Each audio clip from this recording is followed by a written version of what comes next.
If you held up a shield against an Arumi user, chances are the blade would just wrap around it and cut you in the arm. Skilled Arumi users could whip around the blade so quickly they turned into a spinning ball of death. Now, this seems great, until you realize that flexible blades can also flex in your direction. It was just as easy to cut off your toes or chunks of your legs when using it. This is why the Arumi was the last weapon taught to young warriors. Mastering the Arumi was challenging, but if you were able to do so, you would be virtually untouchable on the battlefield. Plus, you look freaking cool when you use it. Tianbing Jian. Okay, this one might be my favorite one on this list. The Tianbing Jian, or Heavenly Soldier Arrow, was a weapon used in ancient China that was essentially a kite loaded with rockets and bombs.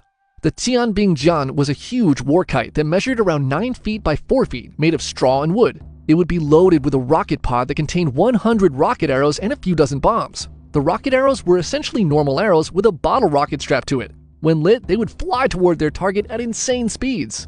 This war kite was mainly used in night raids. A long, slow-burning fuse connected to the rocket pod was lit, and the kite flyer would fly the Tianbing Jian into an enemy fort or behind enemy lines. The goal was to get the kite in position near the sleeping enemy before the fuse reached the rocket pod. Because the kite was flown at night using nothing but the wind, it was silent and could enter into enemy territory completely undetected. The Chinese were the ones who discovered gunpowder, so these war kites were essentially the first bombing raids in human history.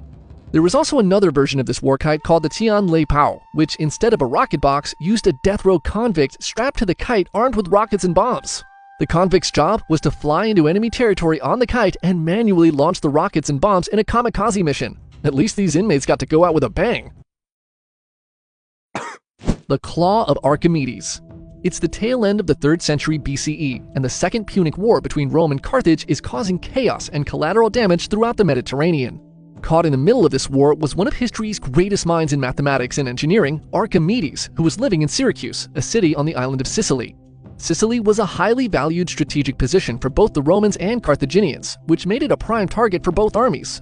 So in 214 BCE, the Romans arrive at Syracuse and begin a siege. The people of the city turn to Archimedes to come up with a plan, a weapon, anything that could help stop the Romans from invading their city.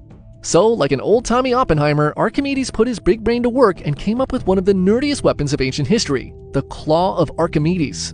The Archimedes Claw was essentially a giant crane that was mounted onto the city walls. Attached to the crane was a giant hook or claw that was large enough to snag onto Roman ships.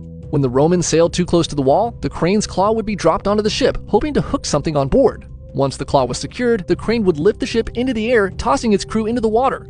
The ship would then be released, and with luck, it would capsize or be destroyed from the impact and sink to the ocean floor. Archimedes also reportedly created a solar death ray out of mirrors, which focused the sun's energy onto the wooden Roman boats and set them on fire. The